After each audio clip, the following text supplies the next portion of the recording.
ផលិតកម្ម KM សូមជូនរឿងជ័យចេតភាគទី2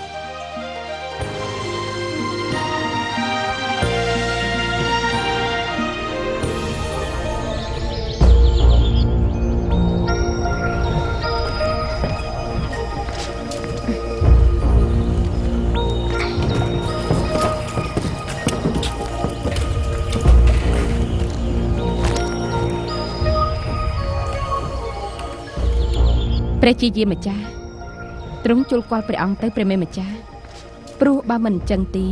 អាចជាការសង្ស័យរបស់លោកអាមាត្យបានព្រះមេនាងច្បាស់ហើយថាមិនមែនជាថ្នាំពុលដែលធ្ងន់ធ្ងរអីនោះលោកអាមាត្យស៊ីងបានបញ្ជាក់ច្បាស់ហើយព្រះមេថាពេលនេះរៀបចំពេទ្យលួងទុកព្យាបាលហើយពេលដែលព្រះអង្គសោយថ្នាំពុលចូលទៅហើយទ្រង់ខ្ជាក់ពឹសចេញមកតែប៉ុណ្ណឹងព្រះអង្គទ្រង់គឺមានប្រជញ្ញរស់ដើម្បីដាក់ទោសអ្នកខុសហើយព្រះមេនាងត្រូវតែស្លាប់នាងសុវិឆា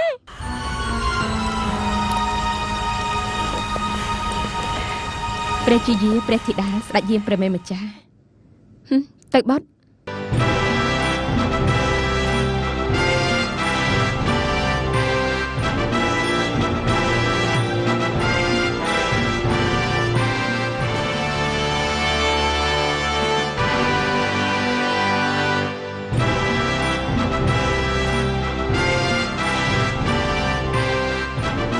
សុវិឆា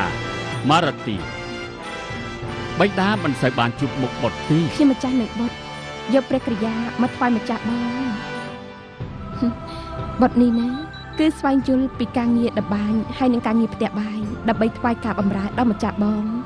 ក្នុងនាមជាបុត្ររបស់ម្ចាស់បងណាពិតជាល្អណាស់កាយវិការល្អស្រស់ស្អាតសមនឹងសុភាពនារីដែលបានចាប់ជាតិនៅក្នុងពូជពងស្ដេចតែម្យ៉ាងគត់ស៊ីដូចឆ្មាខ្ញុំម្ចាំងក៏ស្គាល់ការអប់រំបដៅកូនថាអ្វីគួរអ្វីមិនគួរព្រះពង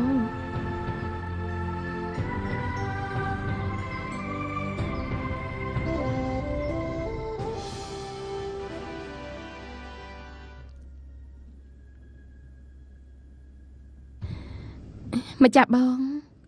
ទ្រង់សោយព្រះក្រយារបស់ខ្ញុំម្ចាស់ហើយនឹងបុត្រសិនទៅពេលនេះណាបិតានឹងបានដឹងថាអ្វីដែលមេដាបុត្រអួតអាងនោះវាពិតឬមិនពិតយ៉ាងណាគឺពេលនេះហើយ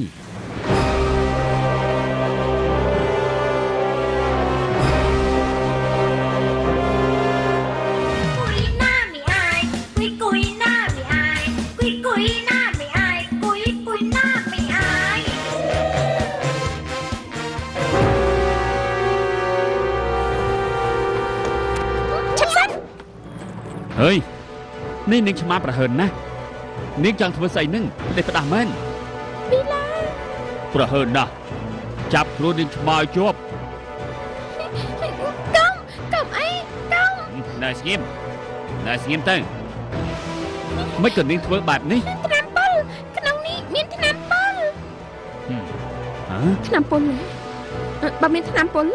តើអ្នកណាទៅដែលជាអ្នកដាក់ថ្នាំពុលក្នុងព្រះក្រយារបស់ម្ចាស់បងឧមាទេវីប្រកាសជានាងហើយព្រោះនាងនឹងបុត្រគឺជាអ្នកផ្សំគ្រឿងព្រះក្រយាទាំងនេះ